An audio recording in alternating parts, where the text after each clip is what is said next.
UndergroundVideoNetwork.com presents the We Talk Too Much podcast. This is where the fun begins. Comic books, superheroes, sci-fi, gaming, and everything nerdy. That's it. This is just too weird. Now, here's your host of the We Talk Too Much podcast, Mike and Richard.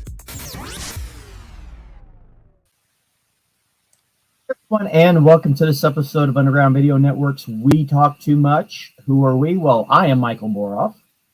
And I'm Richard Catterjohn. Rich, how's it going? Good. There's the crawl at the bottom for our listeners on our podcast. It's been a week or so, Rich. I haven't talked to you in a little while. Yeah, been pretty busy. I mean, my job picked up a little bit. I've been covering basketball and stuff like that nowadays. So Yeah. That, and it is the season, so a lot of us grown-ups pulling that overtime, just, Christmas is here, bud. yeah, basketball season started. That was my thing, and I know I know how to shoot basketball. So the new sports editor said, "Can you go out and cover a couple games?" Yeah, I guess. Last time we got to sit down with each other, we actually got to sit down in person. This feels weird, Richard. I just got used to doing this, and then we got the chance to be together like side by side, and here we are. Yeah, I was out at the Pickwick Comic Con there it's been about a month now, Yeah. Actually, And it was the 13th of last month. Yeah, it's been a month. Yeah.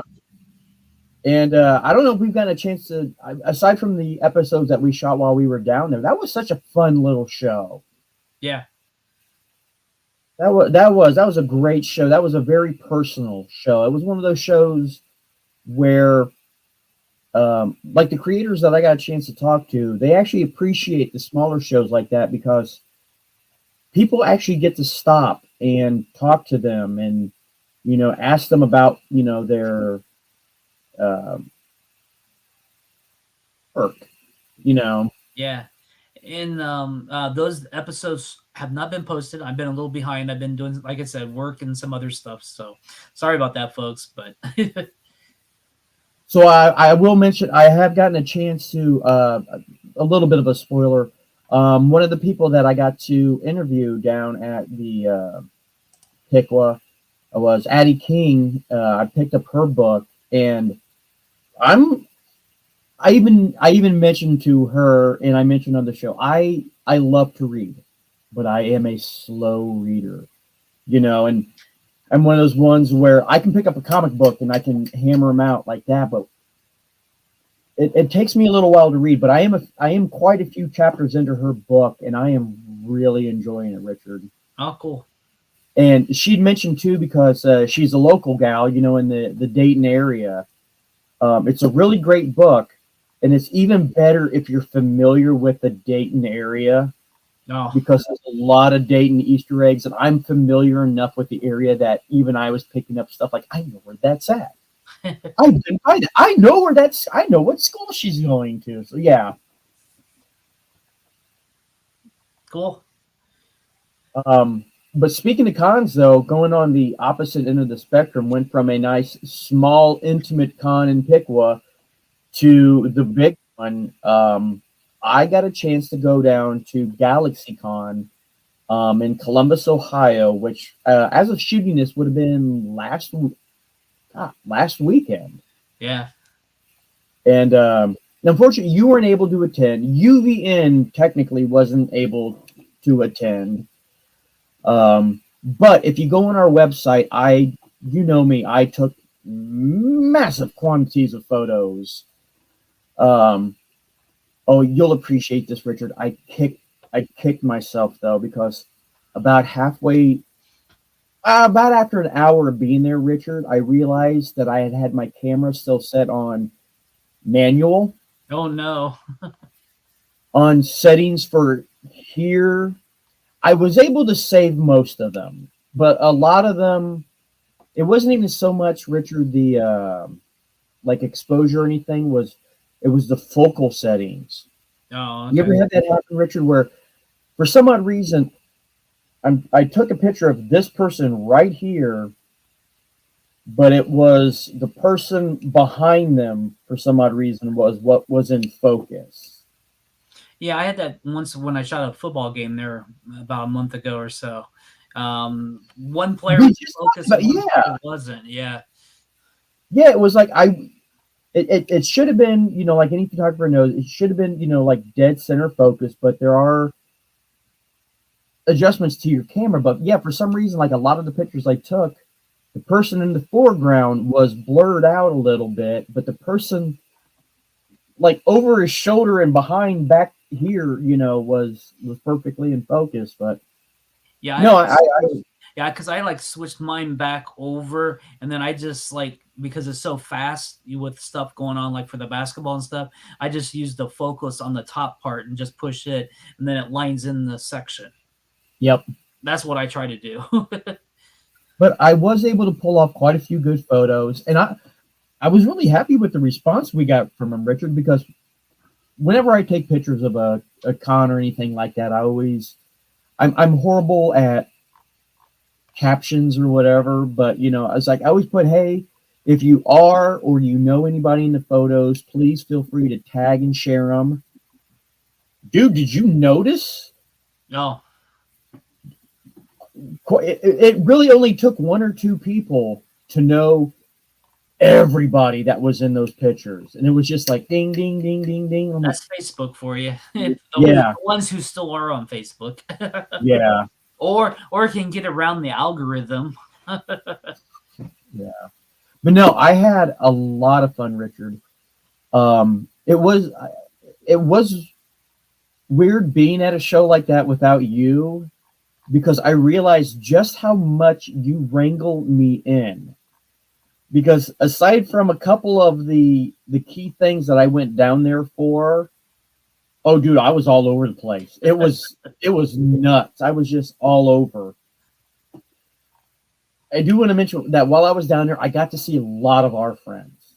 I got to run into Night Mage, Galaxy Amethyst Cosplay, Odafel, both of the Lee brothers. I got to run into. Oh, okay.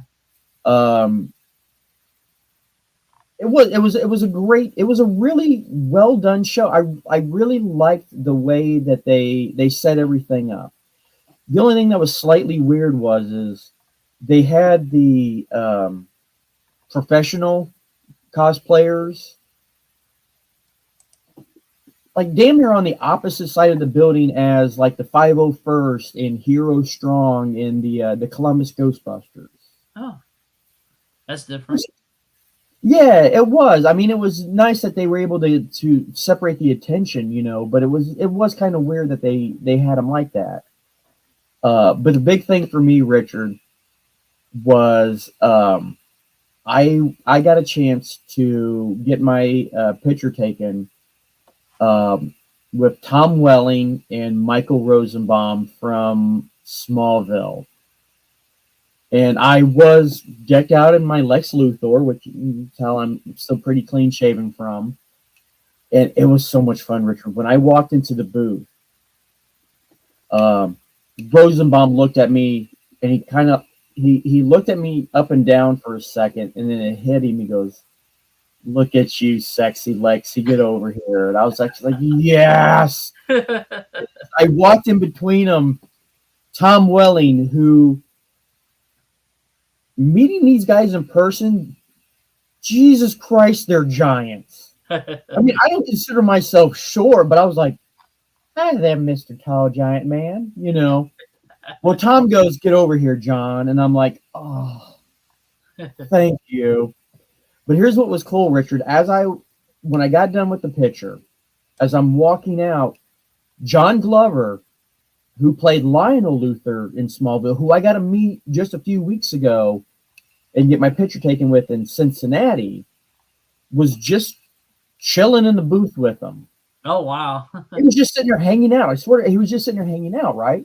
So as I walked by, I looked at him, I was like, "Hey, nice to see you again, Mr. Glover." And he looked at me so deeply, the best way I can describe it, and he put his hand on my shoulder and he goes, "I remember you." And I'm like, oh my God. Yeah. So then later, Richard, when I finally made the decision to get the picture autographed by both Michael and Tom, I get in line for Mike, and I got a chance to talk to him for a few minutes. And this is some con advice from your Uncle Mike. Um, if you go to a show like this and you plan on meeting a celebrity and getting their signature, yes, always compliment how much you love what they're doing now. But if you really want to garner a little attention from them, always go obscure. Yep. Always go, Richard. You remember you were there the exact moment I realized this was with Peter Weller. Remember Dayton Fanfare? Oh, yeah. He was in the golf cart. Oh, Detroit Fanfare. Detroit Fanfare. Thank you. Yeah. And as he was being driven around in the golf cart, and as he's being driven closer to us, everybody's yelling, "RoboCop! Hey, RoboCop!" And he's just kind of like, he's being nice, just like, "Hey, thank you." And I didn't even plan this. This was a full reflex. I went, "Holy shit, it's Buckaroo Banzai!" Dude, the look on his face, like he was so he gave me like the double finger guns, So I was talking to Mike, and I mentioned, how much I love this podcast, but I mentioned to him Pool Hall Junkies. You want to talk obscure. He was just like, "Holy shit, you saw that?" I'm like, "Yeah." He goes, "How did you see that?" I go, "I worked at a video store when it came out." He's like, "That was the only way anybody was ever seeing that movie." So he was absolutely delightful. When I got in line to get Tom's autograph, now the entire time Tom and Mike are just completely messing with each other. They're throwing stuff back and forth, right? And I got pictures of this, but the pictures don't do it justice without the story. Well, at one point, Brandon Routh must have been in the table behind the curtain, because he pops out to, he's kind of like, "Come on, guys, let's keep it." I mean, he was completely joking around, but he goes, "Guys, really?"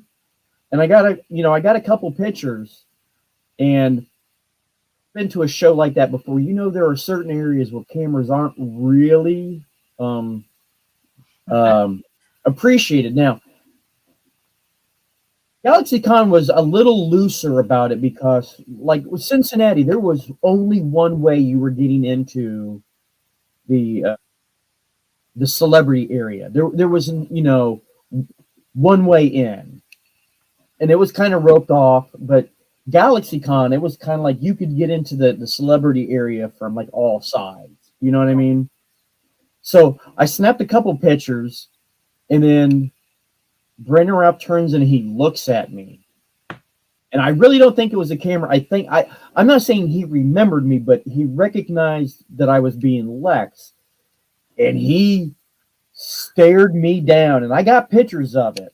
I got the picture of it. He stared me down, and I just looked at him. I took a couple pictures. But then I reached Richard into my jacket pocket, and I pulled out the kryptonite.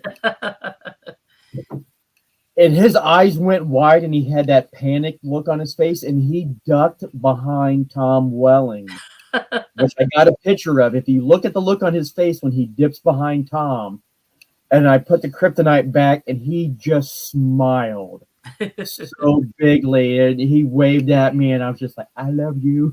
But it was adorable because one of the volunteers that was working there was this sweet, I shouldn't say older. She was probably my age, our age, Richard. But this sweet woman, she just kind of looked at me, Richard.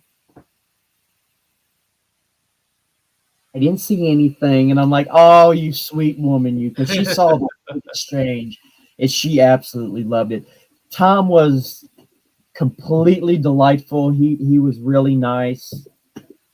Yeah, that was a big moment because Richard, like a lot of times if I go to a show, I'm not really huge, on the celebrity unless it's somebody I really want to see. And right. Both of the guys from Smallville decked out as Lex Luthor, man. That's a bucket list item right there. But yeah, that was a lot of fun. I got a chance to hang out with the Columbus Ghostbusters. I got a chance to talk to them for a little bit. I ran into our friend Jared Sunderland. He was down there. Um, oh my God, Richard, because Jodie Whittaker in one of the like most out of the blue appearances in the United States. First of all, it's very rare that you get people like Jodie to show up in the United States, but Ohio. You know what I mean? I if I had planned, Richard, on going more than one day, I would have made more of an effort to the picture with her. Right. And it's not that I didn't want to, believe me, the want was there, but time constraints, I had to go with Rosenbaum and Welling. You know what I mean? I had to. Right. But that doesn't mean I didn't get to see her though, because man, when I was in line for Tom, like she was right there. And it was like that was the moment I was just like I really wanted to get the camera out, but it was just she was so lovely, and I got a chance to talk to quite a few people. Richard, I hadn't seen that many Doctor Who cosplayers since we went down to Ohio. Time Travelers Weekend. Yeah, no, Time Travelers Oh, Weekend. Time Traveler. Oh, that's right. You did Yes. that. Yeah. Oh my God, it was so many of them, and again, it was one of those moments where I really wish I'd had stayed there and been able to dip into my costume, because it was. Oh, it was, and I got a chance to talk to a few of our friends that got a chance to meet her, and they had nothing but nice things to say. Like she was genuinely warm and sweet. And what was my one friend? Uh, uh, Not Wiki. She got to see her too, but she was just like,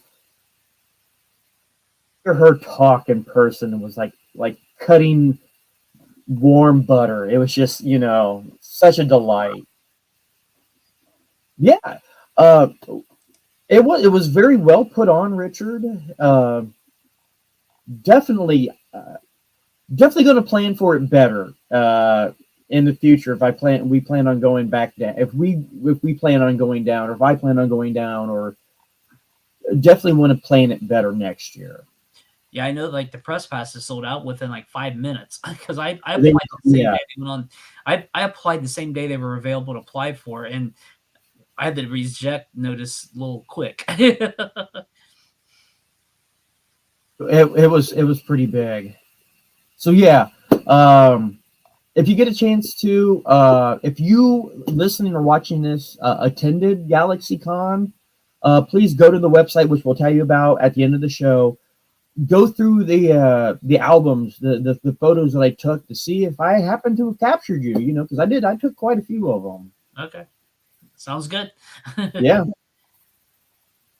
But yeah, that wasn't the only. Hit it, Rich. I just thought of something we've kind of forgot about when we planned the show out. We forgot about the Christmas special,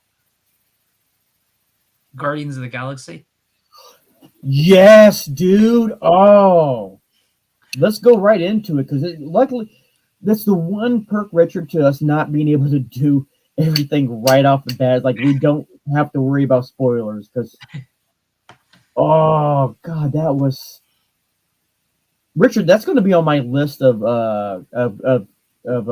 Christmas traditions now. The Guardians of the Galaxy Christmas special is definitely made my Christmas traditions list. Oh, I do want to do a quick shout out. Amanda's watching us, and she sent out a couple messages. Yeah, hi Amanda. Hey, Sorry, I missed them. no, it was. Oh God, that was so good. There.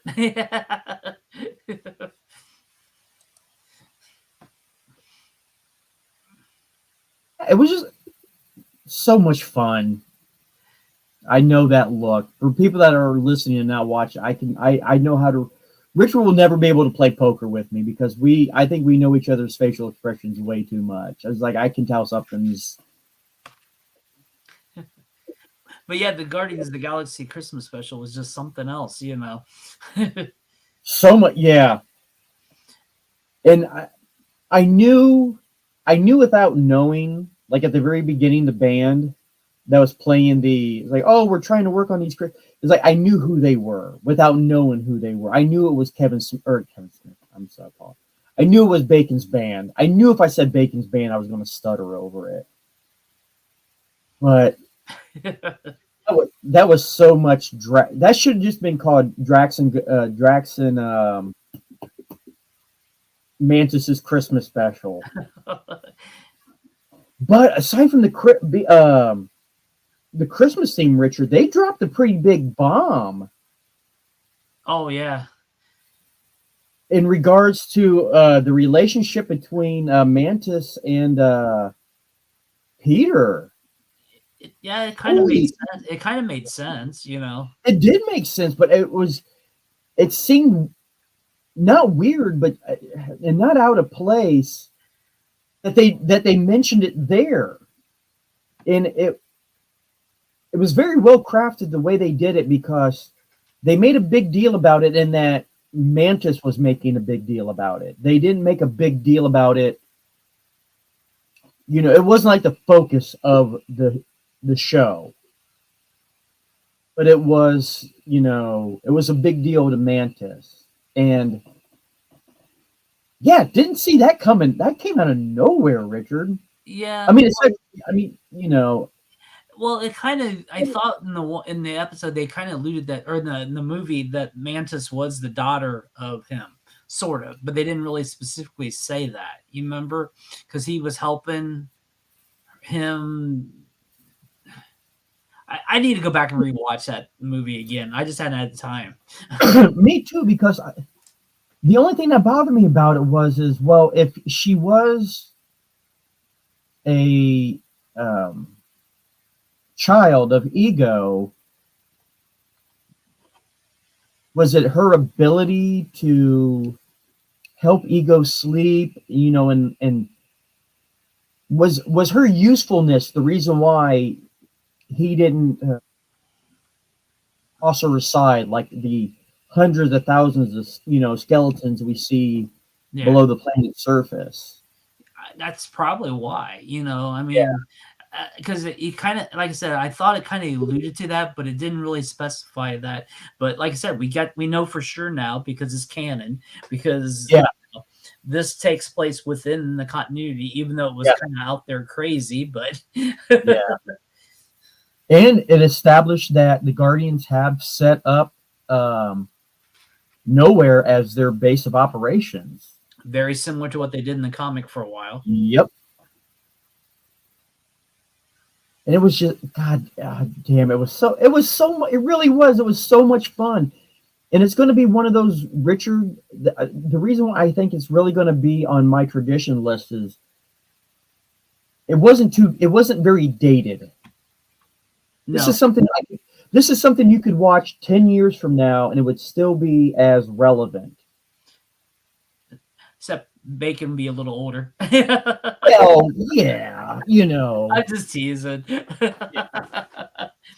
It was really cool that they came to Earth and did what they did and stuff, you know, and trying to find him and everything. Yes, yeah. And then I love, God damn it. Oh my God, Richard, not only, you want to talk about stuff that's being established as canon within the Marvel Universe. So evidently the GoBots are a thing in the Marvel Universe, because that scene at Man's Chinese Theater when Drax just beats the holy hell out of Cygor. Oh my God. That was killing me. Because at first, like when he wanted to attack him and, you know, Mantis is like, no, you know, then just loosely in the background when Mantis was posing for a picture, just beating. Oh my God. Evidently, the GoBots are a race of creatures somewhere within the MCU. Or just a cartoon series. Who knows? Yeah, I don't know. I've hated a lot of cartoons, but I don't think I've hated the cartoon enough that like Drax wanted to beat the holy hell out of. That's true. Oh, I loved. Oh, I needed more. Oh, I wanted to say Astro Cosmo. Oh yeah. Oh, I loved Cosmo because I love the fact that he's like charge of everything, but at the same time, it was great how they was like he's still a dog. You know, like, I would make sure that I will destroy you, and I will make sure that I will take care of all of the whoop ball. You know, and I was just, oh, it was so good.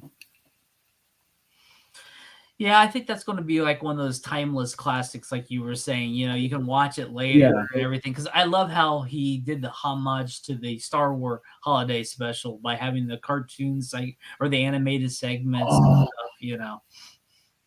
that the flashback stuff with young Peter and Yondu. Oh, that was God, that was so good because it was the little details. Because when they showed the first little knickknack that Peter got him, Oh yeah. you look side by side to the movie Guardians of the Galaxy. It was one of them. It was. It wasn't just some random, Pokemon looking thing. No, it was one of the ones that Yondu had on the ship. It was like that's such a nice touch. So now this kind of sets us up for the third movie too. Now that it's done and it's coming out, so Yes, and that was the other big thing that dropped here recently was the Guardians of the Galaxy 3 uh promo. right. Oh man. And it took me half a tick, Richard, because it just wasn't fresh in my head, but it was like when I saw Gamora, wait a minute, what oh, the timelines, that was the Gamora from earlier and his display. Okay. Yeah, well, they had to figure a way to bring her back. Oh yeah. And there's gonna have to be that whole, setup with will Peter try to have a relationship with this Gamora? Because it is Gamora, but at the same time, it's not his Gamora. Right. And Yeah, Amanda's leaving. oh, hey, if I don't see or talk to you, Amanda, Merry Christmas and have a Happy New Year. I see that being a really good point for Peter. Him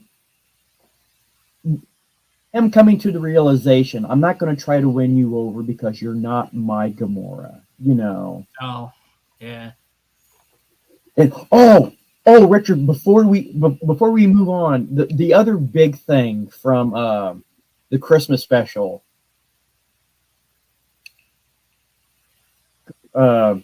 Nebula's gift to Rocket. Is that Bucky's arm? Oh my god! Oh my god! That was. Oh no! That was the star on top of the tree. Is what that was right there. Oh, I loved that so much. See, not a new group, but we've got to see older, late adolescence Groot. Yeah, I would say so. He's probably like that high schooler stage now. Yeah, late teens, possibly early. Yeah. Yeah. Yeah, I think it's gonna be really cool to see when this. Now that's set to come out next year, right? The third one? Yes. Yeah. Yeah, we got a lot of Marvel stuff coming out because you're probably pretty happy with what else dropped there. That little featurette. That was such a beautiful moment. That was it was so nicely done, Richard. It almost felt fan made. No. We're talking about the I don't even know if you call it a trailer, but the like you said, featurette for Ant-Man and the Wasp: Quantumania. Right. Wasn't the way they put it together was so endearing to me because it wasn't just like, hey, here's some clips from the new movie. Some respect, they did a little retrospective. They showed him, it was a great moment with the voiceover from Hank. It's like, I need you to be that Casey note. I was like, they're giving my boy some respect. Not only was Disney giving him some respect, man. Baskin Robbins recognized. That was, oh my God, dude. That scene of him getting employee of the century from Baskin Robbins. I gotta find that uniform, Richard. I have been trying my damnedest for the last few years to find that specific Baskin Robbins uniform. I have not been able to find. I'm half tempted to find a Baskin Robbins and apply for a job. All right, here's your uniform. Cool. I quit. But no, we got qualified for a Baskin. No. Hey, Scott thought the same thing too, man. True. Hey, he thought the same. Degree in electronic engineering.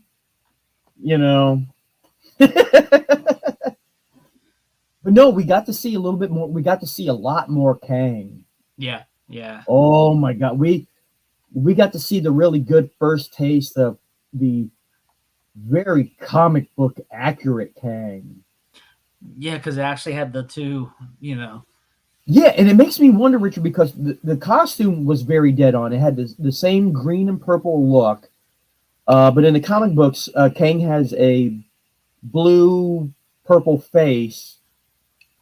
And we got to see a little bit of that in the preview, but we also got to see the normal skin tone, which makes me think that maybe the blue, maybe part of the costume, like yeah, like a force field, like for the helmet or something, something along those lines. But it still looked very accurate. Yeah, and then I don't know. I think it's just really cool that that this might not be exactly the same one from Loki either, because with the Right. difference and the whole setup of being the dimension where the time and stuff, I have a feeling that that's all is going to play out in this one, and it's really hard that it's kind of crazy that this is the February release from Marvel. Yeah. So, they were kind of cautious, I think, by releasing in February, Yeah. But no, seeing a lot of the stuff that we saw in the preview made story in Ant-Man and the Wasp. It filled in the plot holes. It filled in the blanks. That she wasn't just trapped in some like desert, unpopulated, by herself hunk of the quantum realm. Right. No, she was gone for 20 some years, so she probably had an entire life. Yeah. You know what I mean? And maybe we'll get a little, because I know there were some scenes cut out of the last one, so maybe we'll be able to see a little bit more of what she went through, hopefully, too. Yeah. But no, her reaction to when Casey fires up her beacon, which, small note, I love the fact that they're playing her up being smart, too. It's like, I love a good genius in my shit. It's not always about being big and strong and everything. It's the guys with the brains. And she seems to really be following in not only her dad's footsteps, but she's seeing, like, I kind of got the feeling like Hank and Janet and Hope as role models too. Oh, and I could see I could see Hank doing that too, just to cheese off Scott, like, oh, she's smart. You're my protege now, But I gotta admit, Richard, because everyone who knows us and knows me, I'm Ant-Man. I am Ant-Man. Man, there's a lot of fear about the Scott Lang's going to make it out of this movie alive or not. Yeah. There's talk and speculation, and then there's, oh, well, you see a bunch of Ant-Mans, and it might be just one from a different realm, but, at some point, everybody walks. I don't want to say everybody walks away from Marvel, but Chris Evans, Robert Downey Jr. At some point, you gotta step away. Yeah. Whether or not he just walks away, or I'm going to go into this movie, Richard, nervous. I'm going to be very nervous. I still don't think, does anybody really die in these? I hate to say that. Very It would be almost yeah. like, now that we got the multiverse, we can just sidestep, I mean, look at what happened in Doctor Strange and everything, Yeah. And Loki, prime example right there. Oh, yeah. I mean, we saw him die.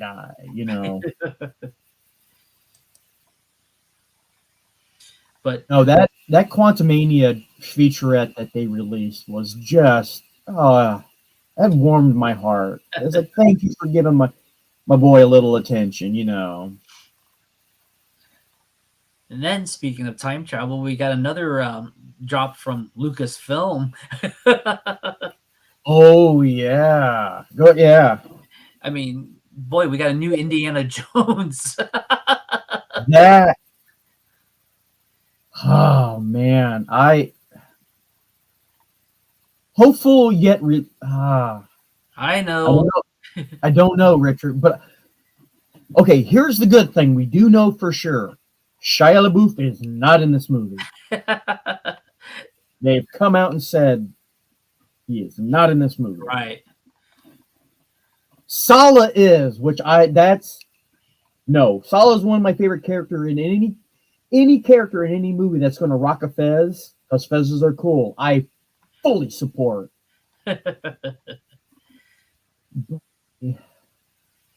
Hopeful, skeptical at the same time. Yeah, I mean, we saw that little segment where he's de-aged. So is that a flashback?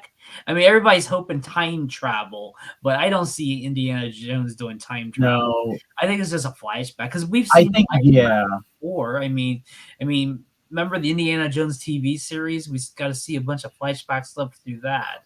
Oh yeah, the Young Indiana Jones Chronicles. Yeah. So who knows what they're going to do? I don't know.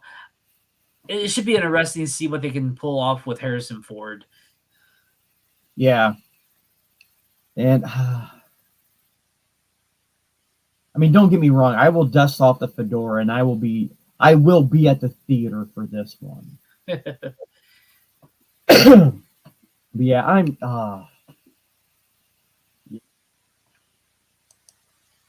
Speaking of bringing back classics and along the lines of Disney, Willow. Oh, yeah. Honest with you, have you watched it yet, Richard? Yeah, I watched the first episode. Yeah. It gets better after that, though. For those of you watching or listening and not watching, I have a look of defeat on my. Okay, look, I love Willow. I have loved that movie since I was a child. I loved the featurette that Disney did for Warwick Davis. That man has had such a great career. He deserves so much more praise. I mean, he was 11 years old when Lucas cast him as Wicket in Return of the Jedi, and he's been a staple in the Star Wars universe since then. That being said, the first 2 episodes of Willow, to me, didn't feel like Willow. It felt like the CW version of Willow. No, don't say that. Everybody was so pretty, and everybody was so clean. Everything was so shiny, and No, man, what are the appeal of Willow was, I hate to say realism, but man, it just felt gritty. You know what I mean? These were people that lived, this wasn't, no, here's what it is, Richard. Almost every scene in Willow felt like it was filmed on location. Oh, And I mean like guerrilla style location, like shit, there's some trees. Let's go over there and film this real quick. The show felt very set. Like everything, was pristine and perfect. It didn't have that same charm. yeah. And I don't know. I will continue watching it. I watched the first two. I haven't got to sit down and watch the third episode yet, but I'm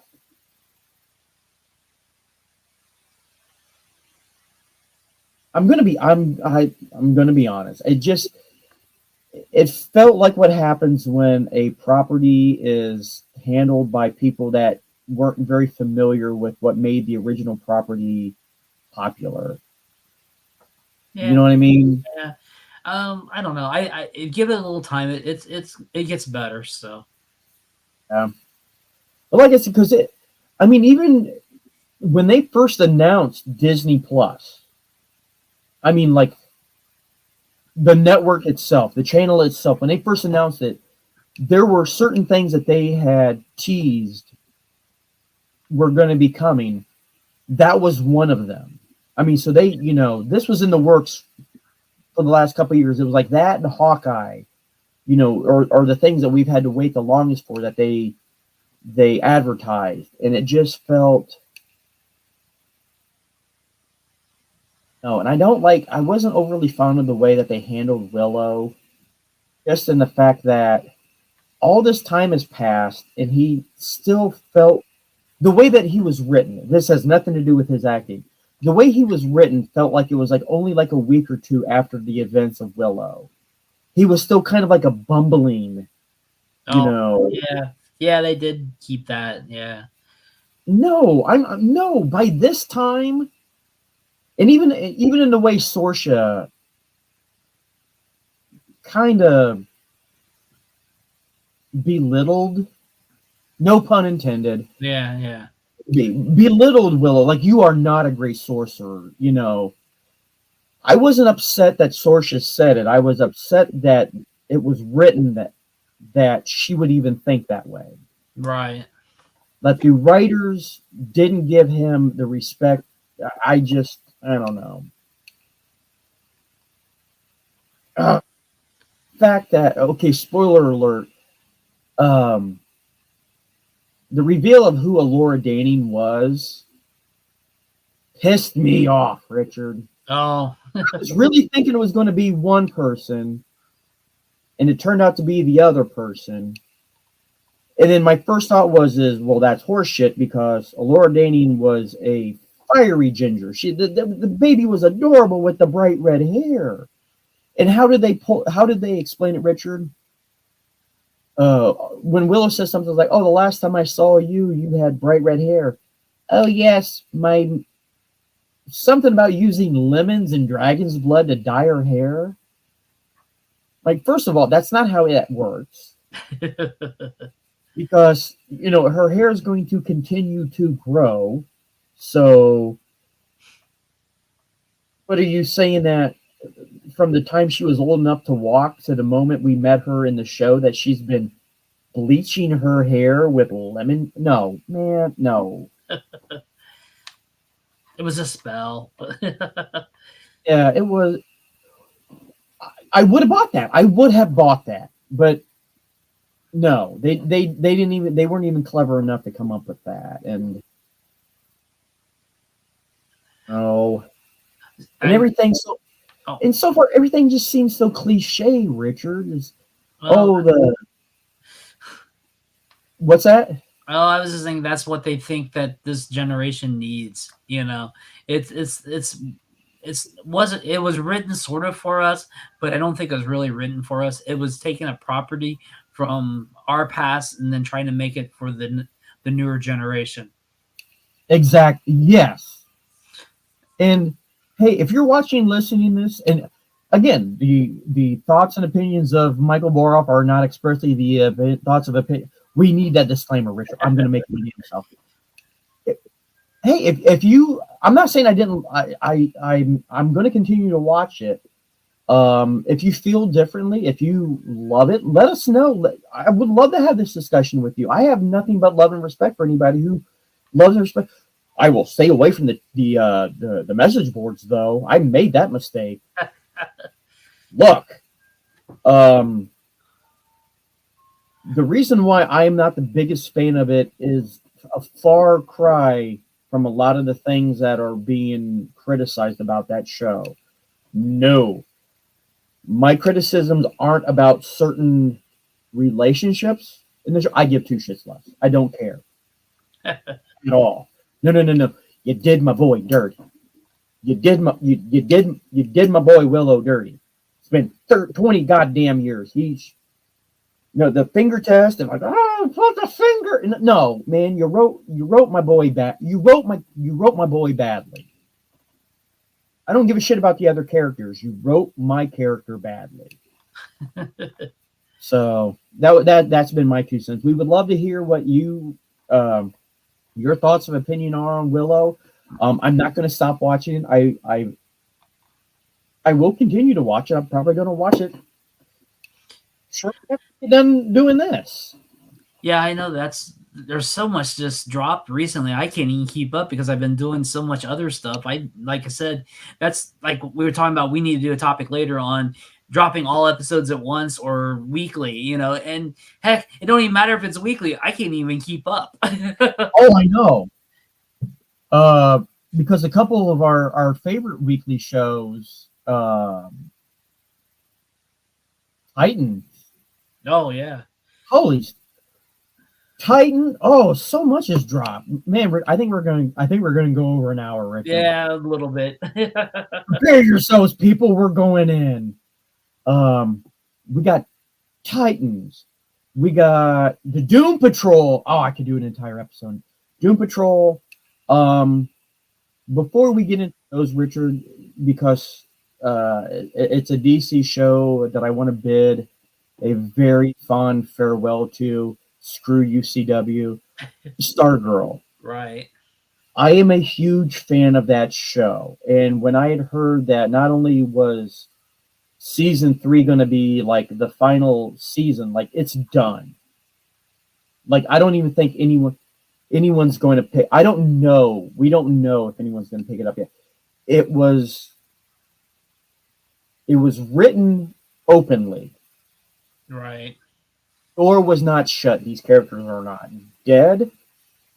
As a matter of fact, spoiler alert. Did you get to watch the last episode, Richard? That's not all I watched. I jumped ahead. But in reading what I've read about what went into that last episode, where it was kind of like when the creators found out, like, oh shit, this is going to be it. Right. We're going to have to wrap this up this episode. And I'm going to tell you what, Richard, they did it. I hate the fact that this was the series finale, but it was so goddamn well written. It had such good closure that it made me even madder that it was the final episode. That was such a damn good show. Yeah, it's just right now everything at DC is such in a flux, So not only DC, but a lot of this has to do with the CW because the CW is gone now. So yeah. Oh, I've gotten to the point, Richard. We talked about this that after the way Stargirl was handled, I'm done with the CW. I really legitimately was like going through, and I'm like, what is there left on the CW that I'm interested? I can't get into the Winchester. I wanted to, but I can't. I can't get into the Winchesters. Yeah.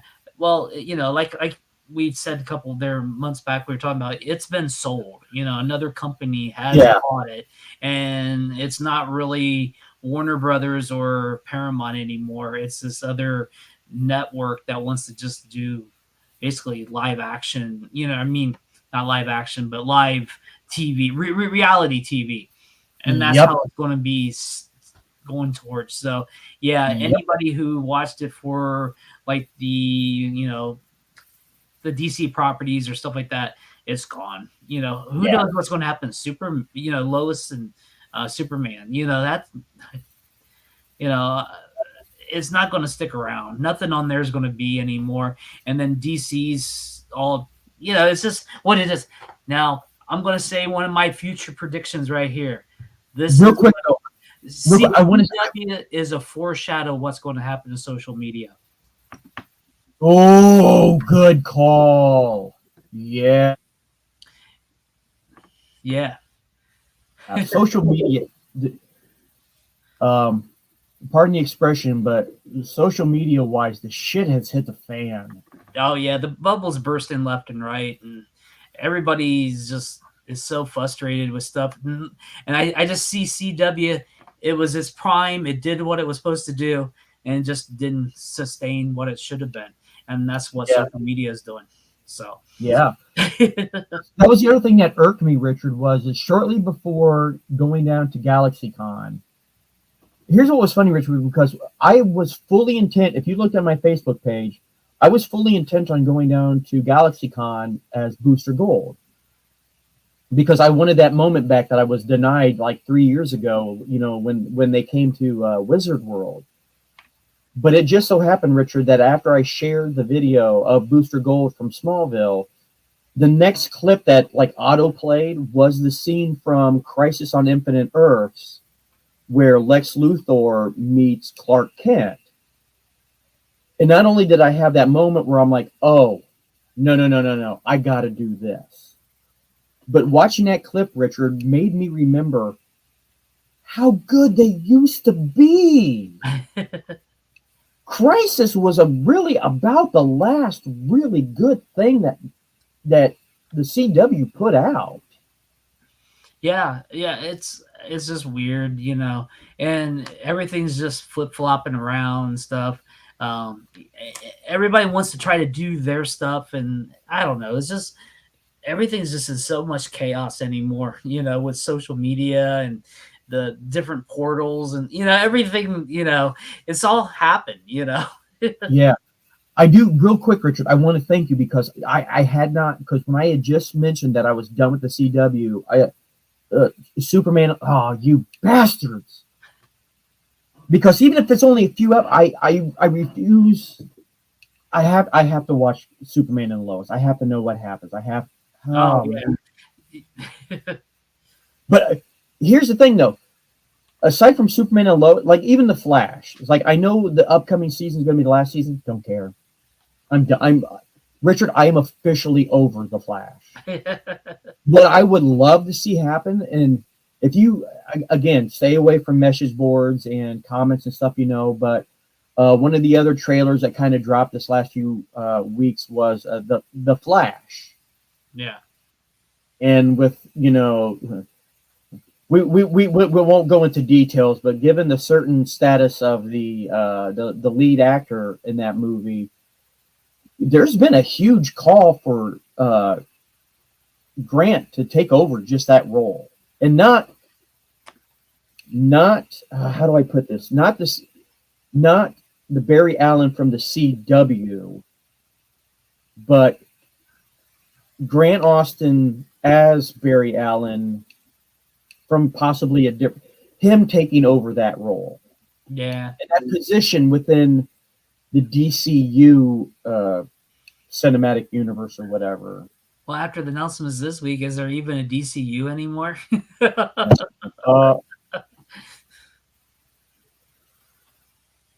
I think you're right, Richard. I mean, aside from like Marvel, who's still trugging along, man, it almost really does feel like, Richard, that the bubble is getting ready to burst. I don't know. I've called it. I didn't think it was going to sustain this long. Yeah, because it was like, Richard, you and I are both old enough. We've seen the swing westerns. cop drama, cop movies, sci-fi. I mean, Yeah. granted, none of these have gone away, but there was a period in time where those were What was yeah. what was the hot topic of the time. And we saw the summer blockbusters come and go, you know. Yeah, I mean, really, we don't have summer blockbuster. It didn't. I mean, it kind of happened this year, but you know, with COVID for the last 2 years, nothing's been what it's supposed to be. You know, yeah. it's just a different world of entertainment, and what we did and what we cover and stuff has all just totally changed. You know. I know, and it's really hard to even speculate where everything's going because one week you think this is going to be a hopeful possibility. I'm looking at you, Henry Cavill, and then the next week it's just like no, no. Now, what I would love to see, what now that it's going to be called Max, you know, HBO Max is going to be called Max and stuff. What I love to see them do is create like an archive where all this old programming can be accessed easily. Yeah, You know, and that's the only thing I really wish would happen. You know, and I know it's kind of hard to keep the old programming alive because it gets old and stale, and they have to keep changing it out. But I yeah, really would love to see a portal or an access point where all this could be accessed for a fee, a monthly fee. You know, is yeah. what they originally wanted. You know, is why not we do this? You know, Well, God love him. That's originally what like the DC universe was, yeah, was supposed to do. It was going to be a place for new stuff, but also a repository of like, oh, there's the original Wonder Woman series, and yep. Yeah, it's one of them things. It's all changed. We're going to end the show on a downswing. no, we're not because we still have positive stuff to talk about. Titans. Now, granted, where's everything leading that to the future? I don't know, but for the here and now, we've got Titans, we've got Doom Patrol back. Yes. But Titans is still. Well, the one thing I want to point out on Titans, it was the mention of Constantine. Oh yes. I loved how there's interconnection with Constantine. You know. Yeah. Yeah, because I really did love the introduction of that Jinx. I really liked that character. I really liked what they did with Connor, with him kind of embracing the Lex. Oh yeah. Oh come on, Richard! I just love the fact that he shaved his head because now I can go to a con just wearing my blue jeans and a black Superman T-shirt and be like, ha ha, Superboy. But no, I mean, we even had that same struggle in the comic books. That wasn't completely out of left field. When Connor was coming to terms with Lex being a major part of his DNA, it was bound to happen. Yeah.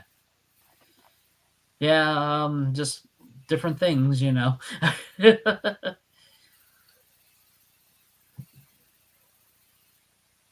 Doom Patrol, oh my God, man. I was so grateful and happy to see the return of the Doom Patrol. First of all, I think I think they have successfully been able to top the first two seasons. Robot Man's dropping of the F-bomb. It's like they even made an in joke about it. It was like Rita made a comment about like, Clip, do you think you could try to keep it down to 36 or 37 times? And then he just starts saying it and she's counting along 37, 38, 39,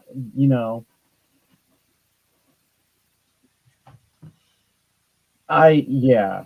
And it's just as wackadoo as the first two seasons. For anyone that has, it's still fairly new. We won't spoil too much, but I got 2 words for you about this season so far of the Doom Patrol. But zombies. And notice the way I said it, not zombie butts. Not zombie butts. Not the butts of zombies. Zombie butts. Only to Doom Patrol, man. Zombies are everywhere. Oh. I'm 2 episodes into it. I'm absolutely loving the Doom Patrol, just like I did the first couple seasons. It's still that's another one of those shows that has lost nothing in translation from when it originally started on the DC network or DC universe. Right. Actually, it's a lot like Titans. I think in my personal opinion, it got better. Yeah. I really do. I think it got better. I think both of those shows got better. Well, it was only on there for what, 1 season, then it got switched over to HBO. Pretty much, yeah. Yeah. And I'm really, man, so far I haven't heard anything about it, and it's probably not going to happen, but my fingers were crossed that Stargirl might get picked up. Just because, here's the thing, here's the reason why, Richard, I could see them doing it was because Doom Patrol and Titans are fantastic, but they are definitely for a mature audience. Most definitely for a mature audience. This could have been their footstep into a more family-friendly comic property, you know. Yeah, see, Stargirl did start on the DC universe. Yes, it did. Yeah. I did like the way that they handled the ending of the show, having the shade at the museum. It was kind of cliche, but at the same time, it was well done. It was the shade giving the museum tour group the rundown, Star Woman, you know, and then the rundown of everybody, you know. It was very well done. But then, spoiler alert, people, having Jay goddamn Garrett show up, I was like, yeah, I do. I'm not kidding you. I cheered because it was in that one moment where it was just like, probably not going to happen, but it could. Because if they'd have left it just a shade at the museum, like, all right, everybody, thanks for, you know, coming and visit the gift shop. No, man, having John Wesley Shipp's Jay Garrick show up. That was literally the bookmark at the end of the chapter, you know. I would love to see HBO Max. I would love to see the Max pick that up. Yeah, there's still hope, but probably not. Probably not, because listening to interviews from the cast, they pretty much it's like they said their goodbyes. Yeah, I think. But to say that it couldn't happen, you know. A lot of stuff. That's for sure. Yeah.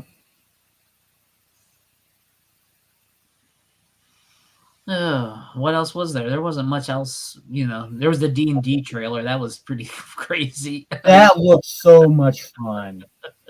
That looks, and you know, I have played D&D. It's been a very long time since I've been able to sit down with some people and play.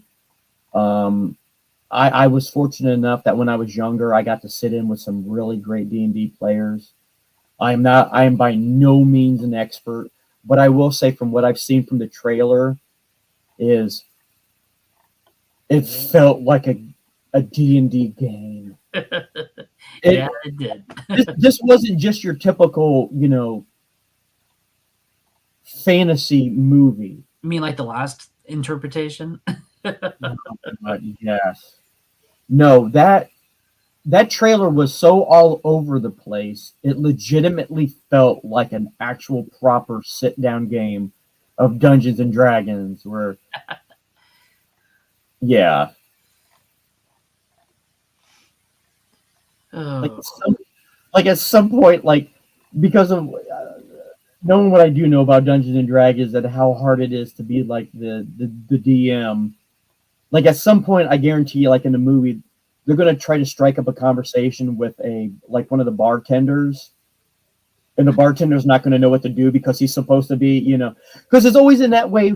Like the games that we played, the dungeon master's like, all right, we're only gonna spend like 20 minutes in this bar, this tavern. You're gonna get your information, and we're gonna head out. Days later, you haven't the party hasn't left the bar because it's like I'm gonna roll initiative. I want to know this bartender's backstory. Like, oh my god, no. But yeah. Some other big news we got in that the next Ghostbusters movie is a go. Yeah. So far from what I understand, I hated the way this one article wrote this quote, but all surviving members have signed on, or all surviving cast members.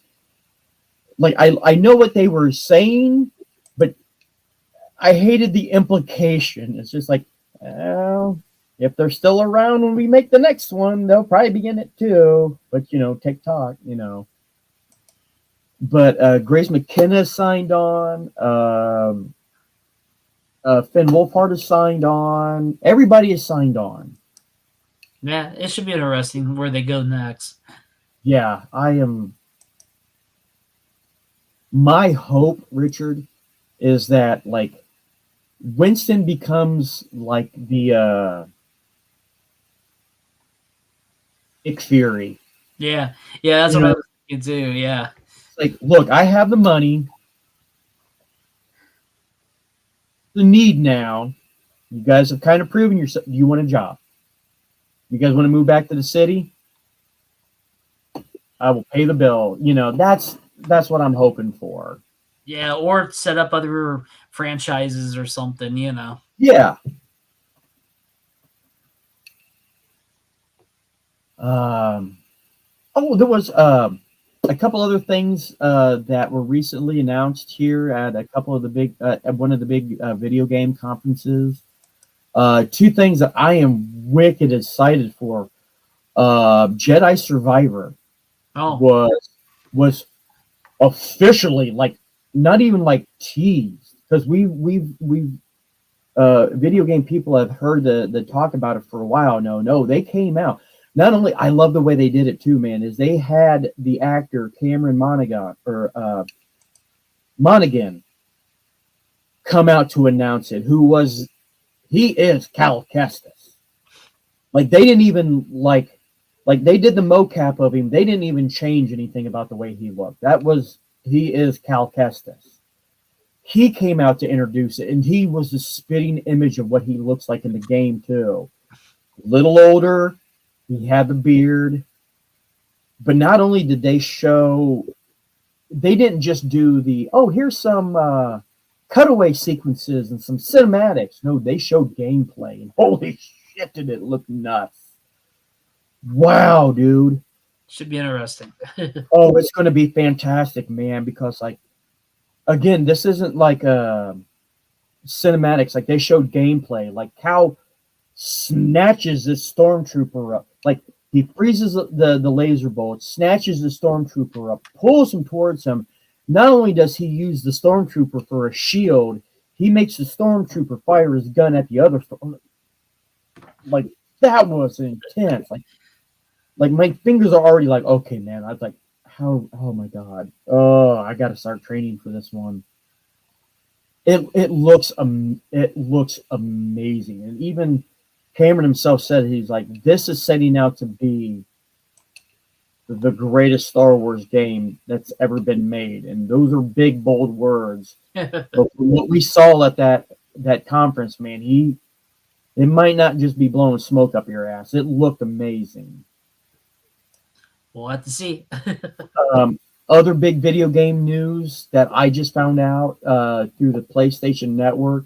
One of my all-time favorite games is the Horizon Forbidden series. Started off with Horizon Forbidden Dawn.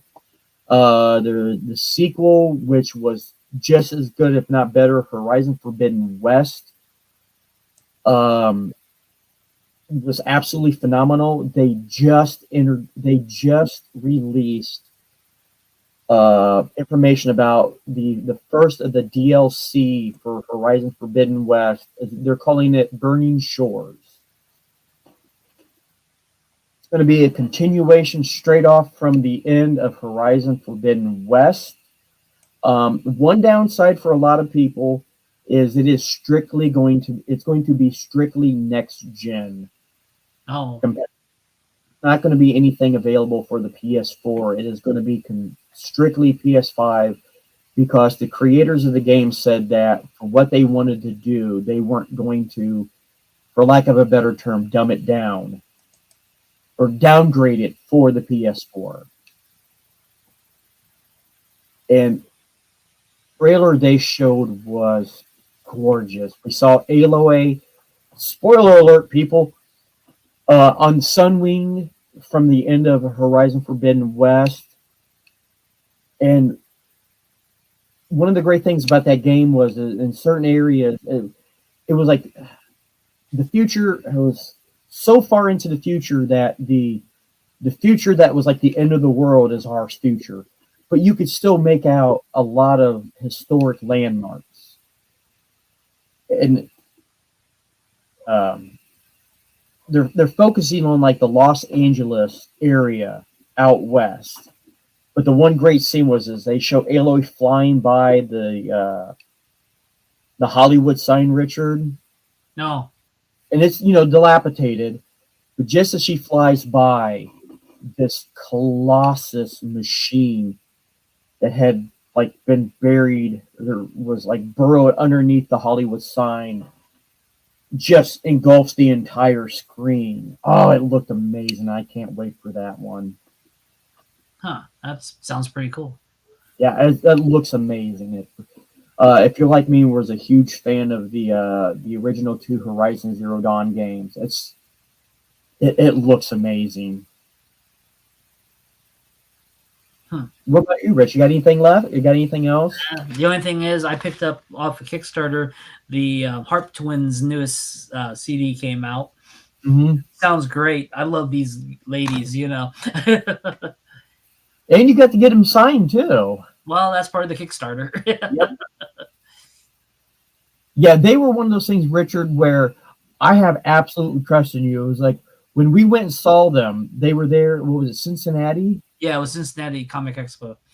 It's very rarely that Richard's like, Mike, we got to go do this. Trust me, we got to go see this. I'm like, all right, man. I believe because it's few and far between, where you pull me towards the panel. I'm like, all right, they were amazing. Yeah. So, is it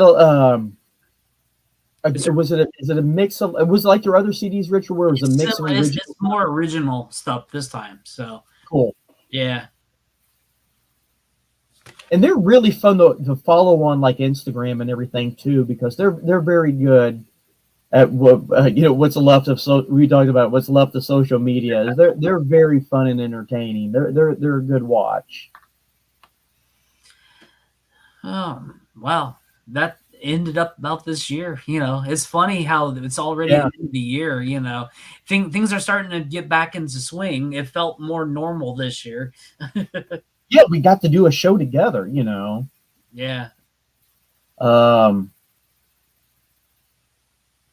It does. It seems weird because it does. It feels like the last time me and you were together, we were just getting ready for Thanksgiving, and now it's just like, oh man, we got like 2 weeks until Christmas. Yeah, because we tried to do a couple shows even before this, and you was busy or I was busy or vice versa. So I think it was like last week. It was like the weekend that I went down to GalaxyCon. I think we talked about it, but man, I was so wiped out. Yeah, man, I was firing on all cylinders, Rich.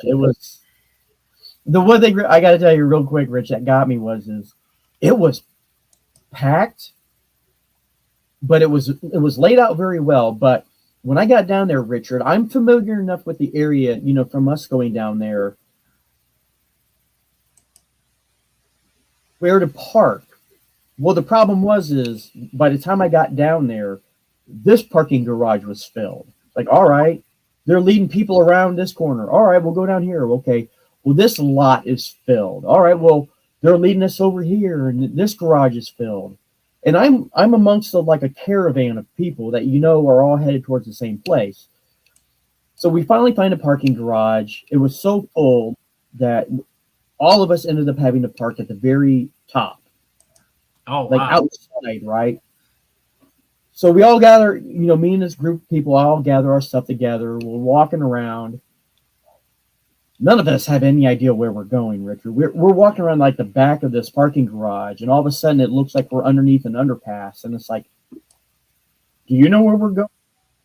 I'm following you. Well, I was following you. So we find our way there, Richard. And I was smart enough, Richard. I learned my lesson that I took a picture of where I was parked, where my spot was, what elevator I got off on. Well, about midday, actually, it was when I was talking to Jared. I went outside and I remembered I went in, Richard, the door with the Arnold Schwarzenegger statue. Oh, okay. So we're out there talking, and I realized, though, I was like, oh, this is where I came out. I realized I don't remember where I parked. Oh, no. I have a vague idea where I parked. So my plan is I wasn't going to spend all day there anyways, but I'm like, I kind of want to dip out before it starts getting dark because my goofy ass does not need to be wandering the streets of Columbus on my own. And I was able to find my way, Richard, but it took me, it wasn't a straight, it was kind of like, okay, wait a minute. I remember that bulletin board. I remember seeing it from this, like, okay. So yeah, it was. So that must have been the north garage you parked in then? It was for like one of the Hilton. Oh, okay. You had to go straight across the way. Wow.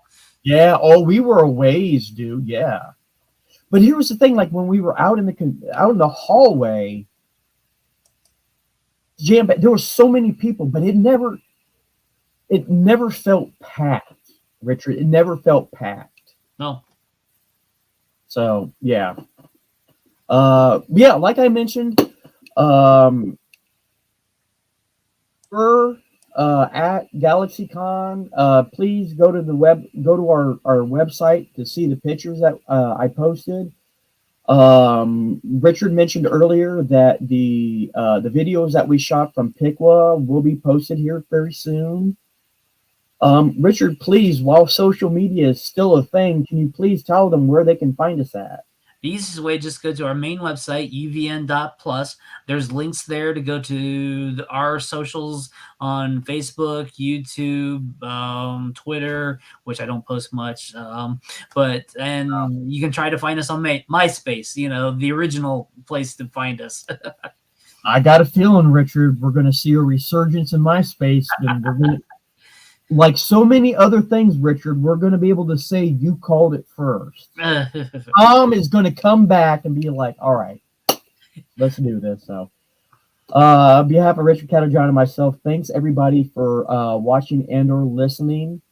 And just in case Richard and I aren't able to pull out another one before the year 2023 rears its hopeful head, we here at Underground Video Network hope that everybody has a safe and happy holidays, and hopefully I'll get to tell you this again, but if the case not, happy holidays, everybody. Richard, if you would kindly please